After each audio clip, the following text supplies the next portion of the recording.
Are there any words that could describe that?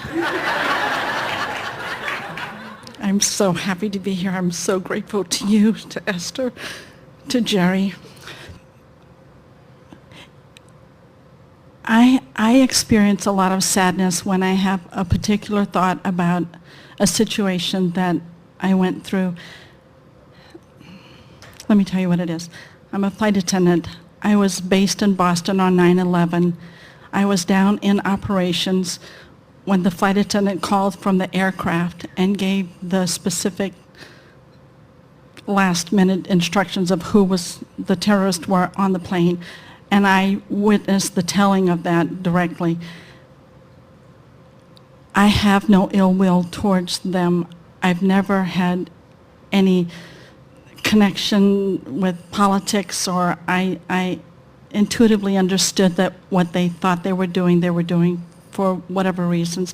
That had nothing to do with me. But when I remember that day, I'm really, really sad. How do I clean that up?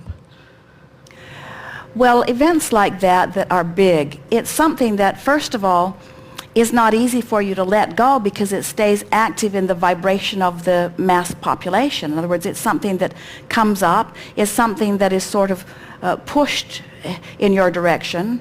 And when you think about it, when does it most often come to your mind? Well, because I'm working, people will always bring up 9/11, and the question is always, where were you? And it just brings me right back to there. And I get just huge waves of sadness. I'm really proud of myself. I'm not crying now. Well, anyone who hears the story could understand why you would have huge waves of sadness. So let's see if we can get to the bottom of something, because do you think that it's possible for you to separate how you feel about something from how a lot of other people feel about it? Yeah. Do you think you can separate how you feel about what happened, because you described it clearly in a rather interesting way? Do you think that you could separate how you feel about something and how other people think you should feel? For example, sometimes people will describe to us that someone they love has made their transition. And they are understanding about death. They understand there isn't any. They understand about how there's no separation between physical and non-physical. So they are not having the trauma of this death experience that most of the people at the funeral are having. Right. And they're actually feeling pretty frisky and excited about life. They're not devastated by this event because they've got it in perspective.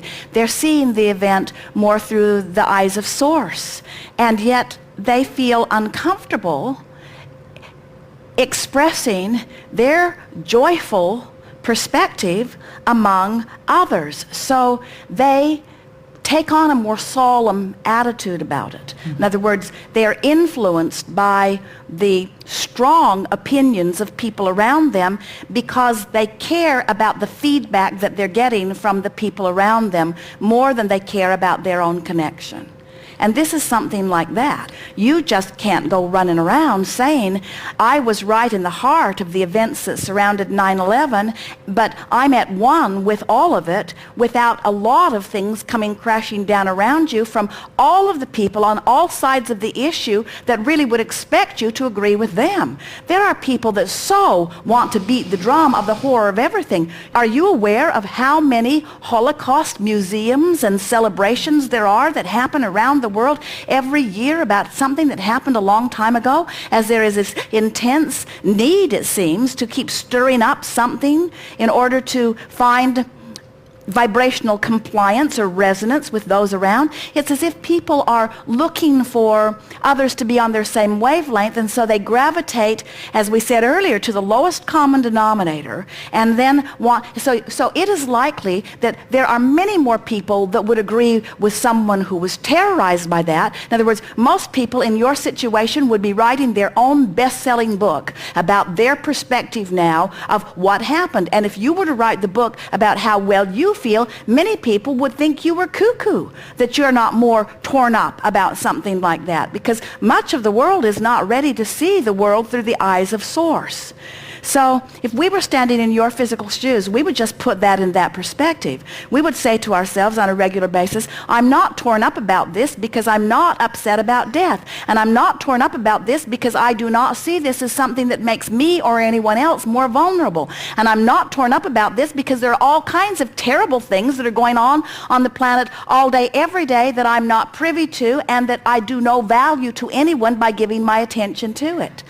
And then we would say, and this is the thing that we really want you to hear, I think that I was there, and here I was sort of in the middle of something, maybe as a leveling energy, maybe as someone who could add a little stability to something, maybe as someone who's not so freaked out about things that everybody else has been taught to freak out about. Jerry and Esther were in Buffalo a few years ago, and they turned on the television and were astonished to see that the local high school was taking all of the students. It was the week that they were emphasizing drunk driving, and all week long in the stadium they had bloody and broken cars that the students were all paraded through and around and by all week long. And every so many minutes the bell would ring, which indicated some other student was theoretically killed in a drunk driving accident, and that student was then plucked from the classroom. He was put into isolation. He was marked as dead. His parents were informed. They put together a funeral. Some of the students went to the funeral. They all wrote their sympathy cards for it, and it went on for an entire week because they were trying to make the point with these kids that they should not drink and drive. And we said, don't worry, the kids aren't having any of it anyway. In other words, it was just an excuse not to do the regular things that they had to do in school, most of them. But there are some who will be lastingly scarred from the trauma that was deliberately taught to them in an effort to motivate them, because the world for the most part has forgotten that you are extensions of Source and that you have become, and that the Source within you is calling you eternally toward what you have become. In other words, most people don't want you to allow yourself to gravitate toward that which you've become. They think that they need to decide where you should go, and they need to motivate you to where you need to go. And so this is an example. This is the best example that any of you will see in your life experience, where people that had different perspectives around an issue and responded in different ways, and yet almost 100% of the population who views it goes to a negative place, to a negative side of that equation. And then there's you, different from that. Then there's you, right in the middle of it, who doesn't feel less safe flying than you did before, who doesn't feel more vulnerable relative to death than you did before. There's you, stable you, who has the whole thing in the context of your broader perspective, you see.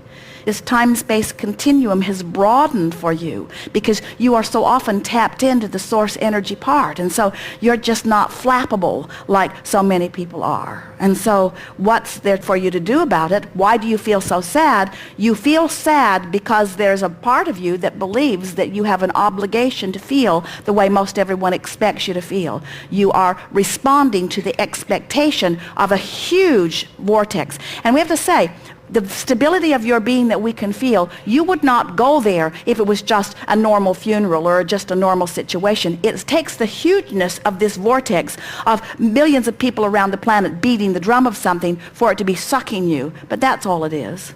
Your sadness isn't about what happened. Your sadness is that so many people are using an event like that as their excuse to deprive themselves of their connection to Source energy. Your sadness isn't because you're in trouble. Your sadness is because you're in that moment of that thought, not allowing the fullness of who you are, and you're exacerbating it by acknowledging that there are a whole lot of other people doing the same thing. So many who are uplifters like you sometimes wish that you could take negative events away so that less clear-minded people would not have to suffer. Mm-hmm. But you cannot do their suffering for them. You cannot do their penance for them. You cannot live your life for them. You cannot die for their sins. There aren't any. In other words, you cannot do for someone else. You can only do for yourself, you see. But you can tell in the moment what you're doing for yourself, and you're doing a little bit of suffering on behalf of others is what's going on here. Okay. Makes sense? Yes, it does. Thank you so very much. So next time someone says, where were you on 9/11, say, was that the day before 9/12? Was that the day after 9/10? Oh, I have such a big life. It's hard for me to isolate that exact date. 9/11 of this year? 9/11 of last year? 9/11 of the year before? 9/11 this morning? 9/11 last night? Be playful about, oh, there's so many 9/11s. I have 2 every day. Thank you. Thank you. Thank you.